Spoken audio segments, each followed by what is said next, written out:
Pumasyal tayo dito sa loop ni Albert Yan.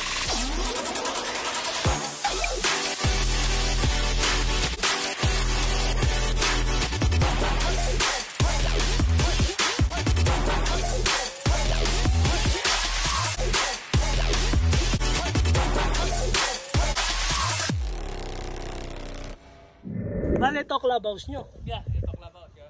Anong club nyo? TCH. TCH. Yeah. TCH Club. Kunin natin si R2. Young bird, old bird finisher. Meron dito, dalawa. Bibigay sa'yo na ako na ibon dito. Bibigyan pa tayo ng give bird. Oh. So ito yung young bird.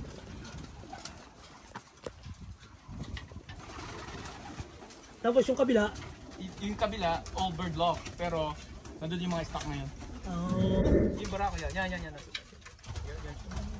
Mamurako. Yep. Late na ka. Yung young bird, gaano kalayo yun? 350. 350. Tapos yung old bird niya? 425. Magkaibang ano yan, oh? Magkaiba. Yeah. Hindi. Yung young bird, nag-fly siya na ako. Hindi. Maganda homing niya, no? Matiba yan. Umabot ng 420. Young bird, old bird. So ang kabila is hen section. Dami pa rin. May mga nakasalang ka pa. Ay, mga matatanda. Yung mga may mga edad na, pinatapos ko lang. No line nung nanay niyan. Figo. Figo nanay. Figo. Yung white line, di ba? Oo. Yeah. Figo. Figo de Brent yata yun eh, kung matatanda ko. Figo yung tatay, si Brent yung nanay. Pinaris ko sa Thunder. Yeah. Tapos unang anak agad, si Bustot agad. Bustot. Ibay. Yep. So ito yung ibon mo na nakatapos eh. Nagmamot. Young bird, old bird, finisher. Yep.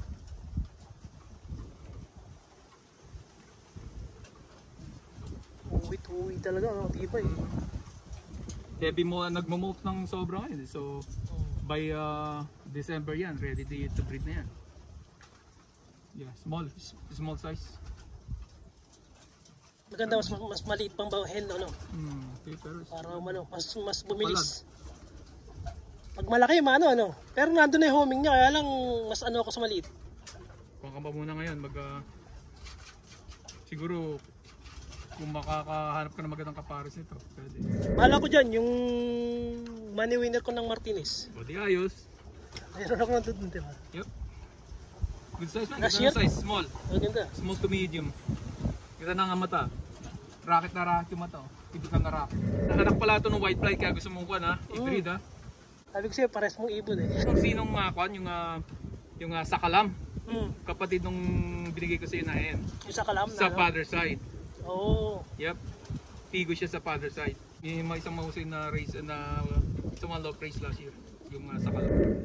May pag-give bird low. Yeah, hen. Ayos. Tapos, Ilang capacity niyang kulungan mo? marami yan ha. Oo. Dami, no? Kasi maraming capacity. Pero hindi naman over, crowded. Ay, Pero ganda setup ng ano mo sa ilalim ang ipot nila. yep. Konting kuskus lang, ano? Yep, madali linisin. Hindi nagkakasakit. Hindi, puro healthy. Nagkano ka? Ano gamot mo? O natural lang? Normally, hindi ako naggagamot kasi dapat araw-araw ino-obserbahan mo sila. Linis mo nito every week? Every weekend yan. Pag day up lang. Kain mo? Isang beses? Isang beses lang yan. O once a day? Once, Okay. yeah, kasi walang time eh, so kailangan mag-adapt ka. Sariling halo ang pagkain mo? Hindi, Kwan, 10%. Nagpapaligo ka? Oo, yeah, once a week. Once a week? Yeah, automatic yan. Tubig lang na Any bath salt ng Kwan. bath salt. Ano mag-condition? Sa breeding, bago mo sila isalang, naggagamot ako ng 7 days na 4-in-1. Siguro mga October. Tapos after that, probiotic na mga 3 days. Tapos, kailangan mong bigyan ng vitamins tsaka mga supplements. Then after that, babaksin ka. PMB. Normally, hindi na ako nagsasalmonella, so PMB na lang. Siguro mga after ng 10 days ng 4-in-1. Vaccinate. Normally, ang salangan dito pagka magpa-apply ka ng young bird is after ng Thanksgiving. Yep. So, October ka nagsimula. So, by the time na matapos mo yung preventative medication mo, ready na yung mga breeders para isa. How about selection ng breeder? Normally, you know, sa tagal mo na nagbe-breed, merong isang ibon na talagang nagpo-produce. Yeah. So, sa akin, hinahanap ko kung sinong ibon yun. So, ini-split ko yung pair na, kunyari, nanay ni Rupian. Ini-split ko sila to see which one is the better breeder. So, let's say si yung nanay ni Rupian, pinaris ko sa ibang cock. Tapos, next, you know, young bird, hindi maganda performance. Tapos yung yung tatay ni Rupian, pinaris ko doon sa ibang cock. Tapos yung cock na yon, consistent yung mga anak. So ibig sabihin yung cock ang nagpo-produce. Normally kasi pagka ganon, ibig sabihin pang maganda mag-produce yung cock. But actually, meron ding pagka sila ulit pinagpares mo, nagpo-produce ulit, ibig sabihin, click yung pair na yan. Ano, nag-ano ka rin? Magulang anak o yung lolo? Line breed. Line breed. Gagano ka? Nagla-line breed lang ako pag nag-stock. Pero lang. Pagka palaro? Palaro, outcross. Outcross. Puro outcross. Pero minsan sinusubukan ko rin yung line breeding. Pero mas maganda yung outcross talaga. For me sa akin lang. Pero ewan ko sa ibang fancy. Dala sinasalang mo? So mayroong 8 na pair dito pwede. Tapos merong 6 sa bahay. Tapos meron akong pumper pair dito na mga 16 bucks. Normally pagka nangitlog yung set dito dyan sa bahay, nililipat ko muna sa pumper box. Tapos dito, after ng second round, pwede na silang mag-hatch ng sarili. How about naman sa young bird? System ko is lightning. Lighting ka? Lighting system ka? Okay, so tapos bubunot ng lights at saka ng buntot. Binubunot ko yung lahat ng buntot at saka yung 5 lights. So normally, pagka ganon, kailangan settled na yung mga ibon, di ba? Nagre-range na sila ng mga 30 minutes to 1 hour. Tapos, pwede mo na silang i-train up to 20 miles or pag wala ang time, up to 10 miles. Tapos, saka mo sila ilalakap para sa complete molting nila. Feeding naman, meron akong young bird system. Iba yung young bird, old bird mo na pagpatoka? Oo, iba. Iba yung system ng young bird, old bird.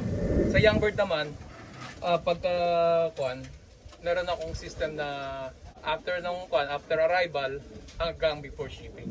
During arrival, dapat meron ka ng system. From arrival, galing sa race, and then kung paano mo i-recover through shipping. So 7 days na system na meron ka ng system. program.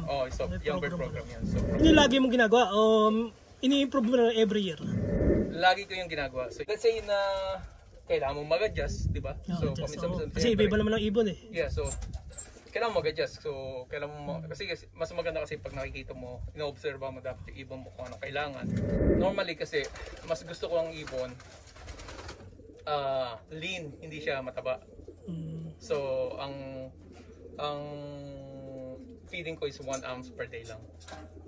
Ngayon, let's say na kailangan mo ma-adjust sa feeding, then pwede kang mag 1.5 or kailangan mo mag 2 ounces. Depende nga sa kwan. Pag lumala yung race, di ba? At headwind, kailangan mo mag-adjust kung anong kailangan mong ibigay. So yung mga ganun bagay.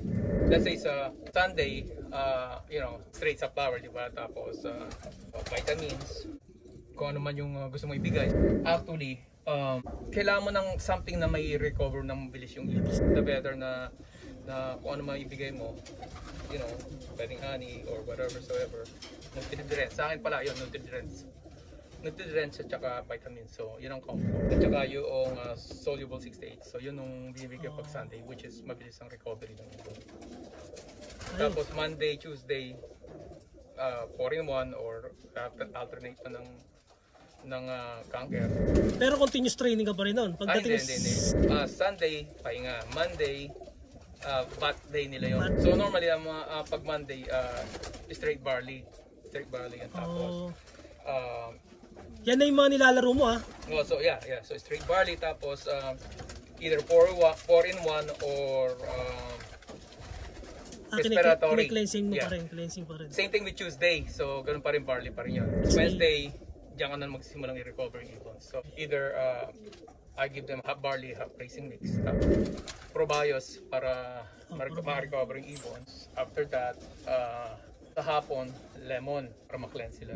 First day, yung mga vitamins mo na kailangan ibigay, supplements. Actually, pwede ka na rin mag-greets ng Wednesday kasi nga, tapos ka na mag-medicate. Friday, diyan ko na binobomba yung ibon ng mga vitamin supplements. Ang feeding ko niyan is normally 1.5 ounce or 2 ounces per bird. Kasi shipping ng the next day is... Ang low fly mo, ano lang? Once ka lang mag-low fly o ano? Low flying naman kasi, 2 beses ka mag-low fly, umaga at hapon. Kailangan talaga may program ka, ano? Oo, kailangan mo talaga ng program. Pagka below 200 miles, hindi ako nagpapakain ng ibon. Tapos pagdating ng 200 miles over, mga 50% ng feed nila, bibigyan ko. Yep. And then pagdating ng shipping, meron kang binibigay na supplement para sa flight nila pa-uwi. Ano pala ma-advise mo? Yung mga nagkakalapate. Depende sa goal nila yan. Kung gusto mo lang ng enjoyment or whatever, kung gusto mo lang mag-fly, nasa yan.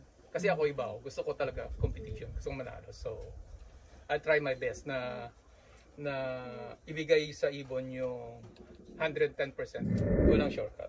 Kung ano yung time na binibigay mo sa ibon mo, yun din ang magiging result mo.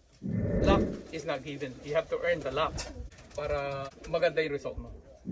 Yung luck sa akin, hindi binibigay. Pinaghihirapan. Kaya nga sa pigeon racing, kung ano yung binigay mo na time or effort sa team mo, yun din ang lalabas sa result mo. Shoutout! Ito, tropa dyan. Lahat na yan. Wala lang pangalan. Lahat sila. Shoutout. Shoutout sa mga taga TCH yan. Lahat na yan. Thank you. Okay, thank you. The best. Yep.